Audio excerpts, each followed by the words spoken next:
Hey everyone, Reedy Boy here, and welcome to my first ever Pokemon challenge video. In today's video, we are going to find out if I can beat Pokemon Black 2 using only Steel-type Pokemon. Here are the rules for this challenge. I can only use Steel-type Pokemon in battle.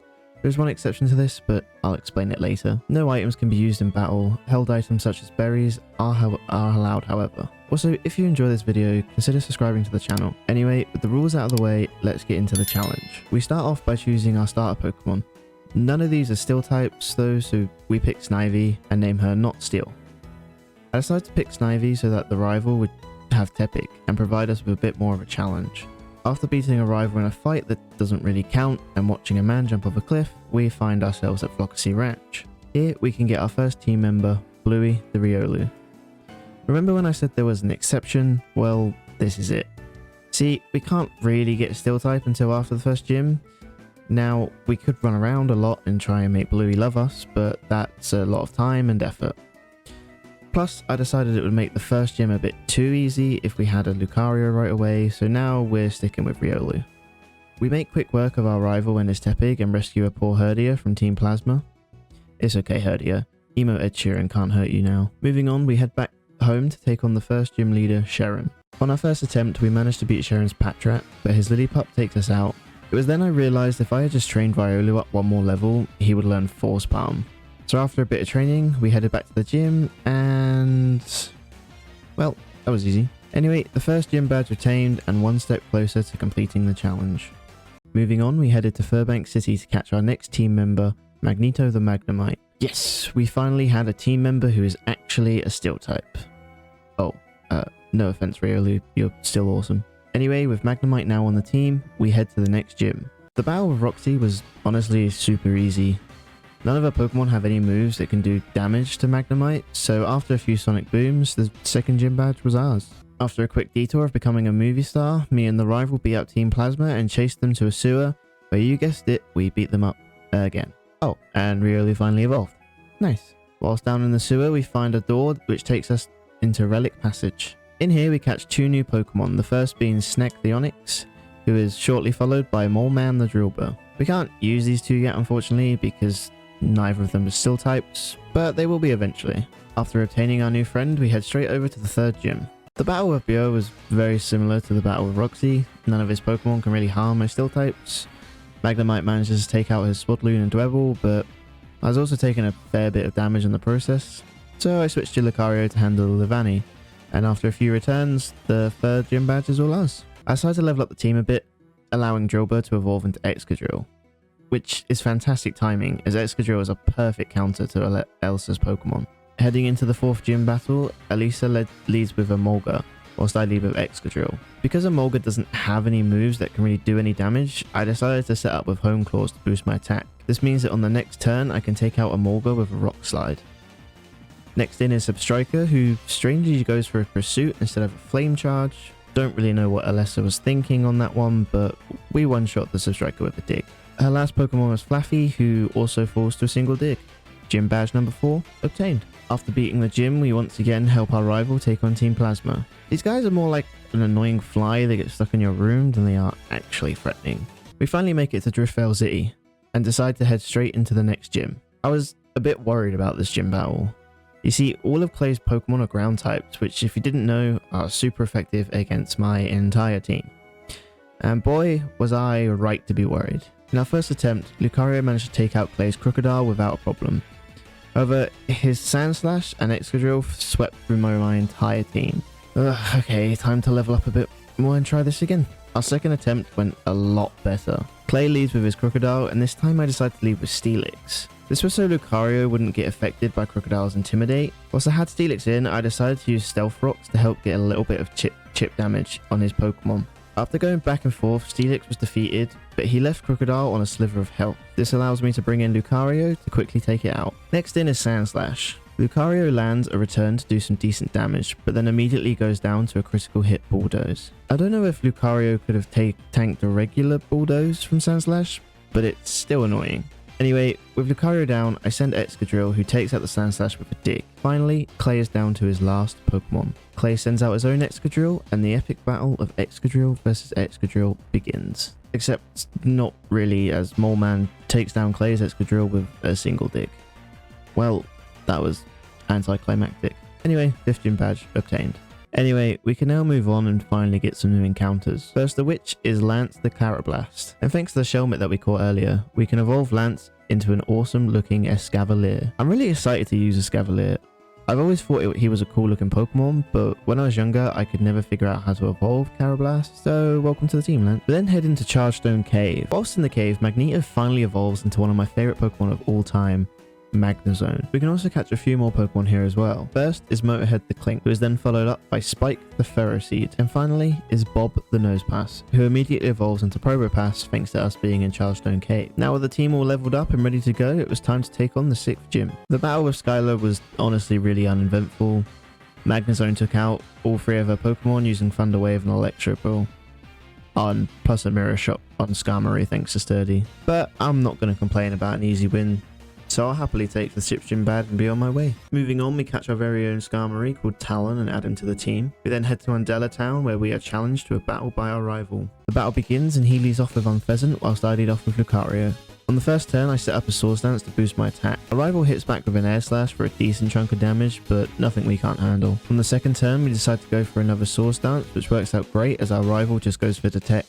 Then on the next turn, we take out the Unpheasant with a single return. Next in is Emboar, which would normally be quite scary, but since we set up 2 Swords Dances, we can take it out with a return. His last Pokemon is Simipour, who once again also goes down to a single Swords Dance boosted return.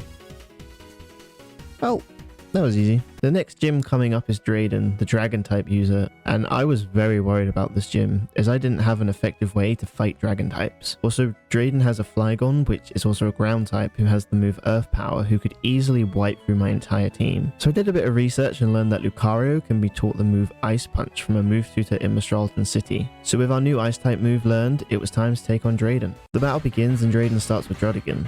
I send out Lucario and immediately set up a Swords Dance. Druddigon hits us with a Crunch, but it does pitiful damage to Lucario. On the next turn, I use Ice Punch, which OHKOs Druddigon. Next up is Flygon, who immediately falls to an Ice Punch from Lucario. Finally, Drayden sends out Haxorus. Haxorus outspeeds but tries to set up with a Dragon Dance, which means we can take it out with a single Ice Punch to win us the 7th gym badge of the run. After our victory in the gym, we step outside to see Team Plasma freeze the city. So we team up with Drayden and take them down. We beat them and chase them down to Humilau City. Once we reach the city, we meet our rival who decides I should focus on getting the final gym badge before taking on Team Plasma. So we head into the gym to take on the last gym leader in this challenge, Marlon. The battle begins and I lead the Ferrothorn against Marlon's Caracosta. On the first turn, Caracosta uses Shell Smash to boost his stats. Ferrothorn lands a Seed Bomb, which should take him out in one hit, but I forgot Caracosta has the ability Sturdy. So on the next turn, Marlon heals up, and I use an Iron Head to chip away a bit of damage. On the next turn, Caracosta uses Scald, which burns the Ferrothorn. That's not good, since Ferrothorn's Seed Bombs won't be able to do much damage. Luckily though, a Seed Bomb is enough to take out the Caracosta. Marlon then sends out his Wailord, so I decide to switch into Magnezone. I use Discharge, which leaves Wailord on a sliver of health. After a turn of Bounce, we can finally take down the Wailord with an Electro Ball. Finally, Marlon is down to his last Pokemon, Jellicent. Jellicent hits us with a critical hit Scald, which leaves Magnezone on 34 HP and burned. We hit back with a Discharge, but it's not enough to take it out. Jellicent then gets most of its health back thanks to a Hell's Citrus Berry. On the next turn, Magnezone falls to a Brine. I send out Skarmory and use Night Slash, but it's still not enough to take out Jellicent. Jellicent then starts to spam Recover, gaining back its health, but eventually a few turns later, Skarmory lands a critical hit Night Slash, which takes out the Jellicent and wins us the 8th and final gym badge. After obtaining all 8 gym badges, we prepare for a final showdown with Team Plasma. We took out all the grunts and prepared for a showdown with Ghetsis and Kyurem. The battle with Kyurem wasn't very exciting since Lucario just took it out with a few Aura Spheres. But now it was finally time to face Ghetsis and end Team Plasma. The battle begins and Ghetsis starts with Cofagrigus against my Lucario. I switch into Magnezone, who tanks a Sidekick. I use Thunder Wave to paralyze Cofagrigus.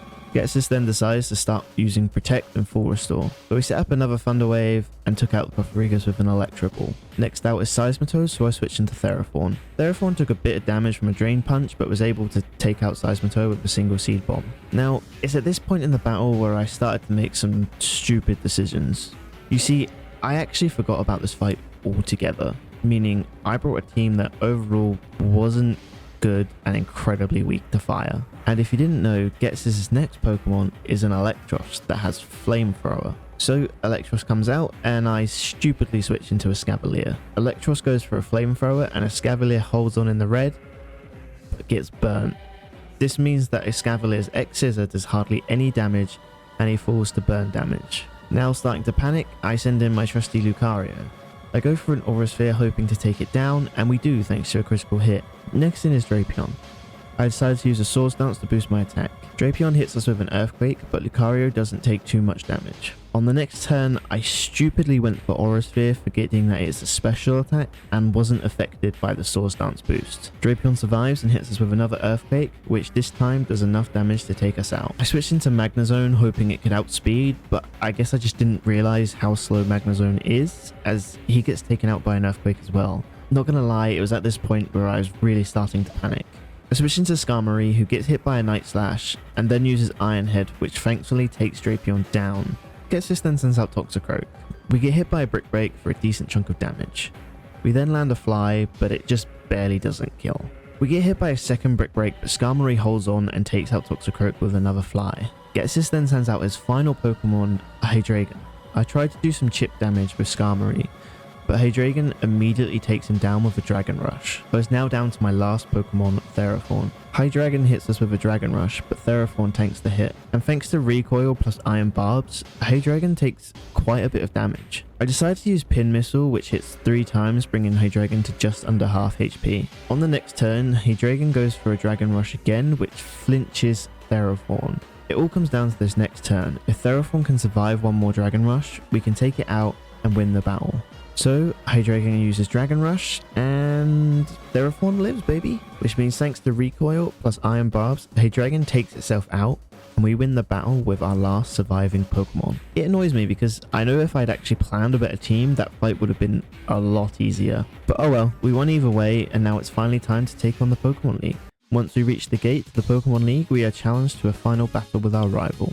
The battle begins and I lead with Magnezone against his Unpheasant. On the first turn, Unpheasant uses Swagger, which confuses my Magnezone. It doesn't matter however, as Magnezone powers through the confusion and lands a discharge to OHKO the Unpheasant. Next out is Bouffalant, so I switch to Lucario. Lucario takes out Bouffalant with 2 Aura Spheres, but he also takes huge damage from an Earthquake. My rival then sends out Emboar, so I switch to Excadrill. Excadrill uses Earthquake to OHKO the Emboar. Finally, my rival sends out his last Pokemon, Simipour. For some weird reason, I decided to stay in with Excadrill and use Earthquake. The Simipour survives the hit and takes out Excadrill with a Surf. So I switch into Theraphorn, who tanks a Brick Break and takes the kill with a Seed Bomb. Honestly, out of all the rival battles, this is probably one of the most anticlimactic battles in the game franchise as a whole. Like, Hugh only has 4 Pokemon, 2 of them are normal types, and 1 of them is an elemental monkey. Hugh, get it together, man. But now, finally with all that out of the way, it's time to take on the Pokemon League. Heading into the league, we decide to take on Grimsy first. The battle starts and Grimsy sends out Liepard, so I send out Lucario. Liepard uses Fake Out to make Lucario flinch, but thanks to Lucario's ability Steadfast, Lucario's speed gets raised. On the next turn, I go for an Aura Sphere, which OHKOs the Liepard. Grimsy then sends out Crocodile, who immediately falls to an Aura Sphere. The same can be said for Grimsy's next 2 Pokemon, who both fall to a single Aura Sphere. 1 Elite Four member down, 3 more to go. We decide to take on Caitlyn next. She leads with Musharna and I lead with Escavalier. On the first turn, Musharna uses Yawn, which means after the next turn, Escavalier will fall asleep. Escavalier fires off an X-Scissor, but it's just barely not enough to get the OHKO. Not wanting the Escavalier to fall asleep, I switch into Magnezone. Caitlyn heals up with the full restore, so I use Thunder Wave. The 2 Pokemon go back and forth until Magnezone finally gets the kill with a Thunderbolt. Next out is Reuniclus, so I switch back into Escavalier. Reuniclus misses a Focus Blast, and I use X-Scissor, which does about half thanks to the Reflect that Musharna set up. Reuniclus then lands a Focus Blast, but Escavalier tanks it. We then fire back with another X-Scissor to take it down. Next out is Gothitelle, so I stay in. Gothitelle goes for a Thunderbolt, which gets us low, but thanks to a held Citrus Berry, we get back to about half HP. I then use a Swords Dance to boost my attack. This works out well, as on the next turn, Gothitelle just goes for a Carmine, which means we can OHKO it with a single X-Scissor. Caitlyn's final Pokemon is Sigilyph. We're switching to Magnezone, who tanks a Psychic, and OHKO Sigilyph with a single Thunderbolt. After beating Caitlyn, we decided to take on the Fighting type specialist Marshall. The battle begins and he leads off with Throw against my Metagross. Psychic is not quite enough to get the KO, so Metagross gets hit by a Bulldoze, which he tanks. Marshall tries to stall with a full restore, but it doesn't matter as 2 Psychic later, Throw falls. Next out is Mean Shell. She avoids a Psychic thanks to Bounce, however her attack then misses, which means Metagross can OHKO her with a single Psychic. Next out is Conkeldurr, who just barely holds on from a Psychic. Conkeldurr heals up with a berry, bringing him to just about half HP. He then hits Metagross with a Hammer-On, which crits, KOing Metagross. I then send out Lucario, who takes the Conkeldurr out with an Aura Sphere, leaving Marshall on his last Pokemon, Sorp. Lucario uses Aura Sphere again, but it's not enough for the OHKO. Sorp uses Brick Break, which nearly takes out Lucario, but he just about holds on, meaning we can KO the Sorp and on the next turn winning us the battle. The last member of the Elite Four we take on is Chantal. The battle begins and Chantal starts with Cofagrigus. I start with Magnezone and hit Cofagrigus with a Thunderbolt, doing over half its HP. Cofagrigus retaliates with a Shadow Ball, but it doesn't do much damage. Magnezone then takes out Cofagrigus on the next turn with a second Thunderbolt. Chantal's next Pokemon is Golurk. I switch into Lucario and use an Ice Punch, which leaves Golurk in the red. Golurk then hits us with an Earthquake, and Lucario just about manages to hold on. On the next turn, Chantal heals up with a full restore. However, this allows Lucario to land 2 Ice Punches to take out Golurk. Next out is Chandelure. I switch into Excadrill and use Earthquake to OHKO the spooky Nightlight. Chantal's last Pokemon is Drifblim, who we take out with a single critical hit Thunderbolt with Magnezone. Well, that's the Elite Four done. Now that all that stands in our way is the champion, Iris. The battle begins and I lead with Lucario against Iris's Hydreigon. On the first turn, I use Swords Dance to boost my attack. Hydreigon hits us with a super effective flamethrower that brings us down to the yellow. On the next turn, I go for an Ice Punch, and thanks to the attack boost from Swords Dance, we OHKO the Hydreigon. Next in is Druddigon, who also falls to a single Ice Punch. Iris then sends out Aggron, but thanks to Aggron's 4 times weakness to fighting, all it takes is a single Aura Sphere to take it down. Next out is Haxorus. We go for an Ice Punch, which should get the OHKO, but unfortunately, Haxorus has a Focus Sash, allowing him to survive the hit. Haxorus then hits us with an Earthquake, which takes out Lucario. I then switch into Excadrill. I knew on this turn that Iris would use a full restore, so I took this free turn to set up a Swords Dance. On the next turn, Haxorus uses Dragon Dance, which would normally be quite scary, but Excadrill OHKOs it with a single Earthquake. Lapras is out next and we decide to stay in. Excadrill uses super effective Rock Slide to take out the Lapras with 1 hit. Iris's last Pokemon is Archeops. We stay in with Excadrill, who gets hit by an Acrobatics. Excadrill shrugs off the attack and retaliates with a Rock Slide, taking out Archeops and winning us the battle. And just like that, we managed to beat Pokemon Black 2 using only Steel-type Pokemon. Thank you so much to everyone who watched this video.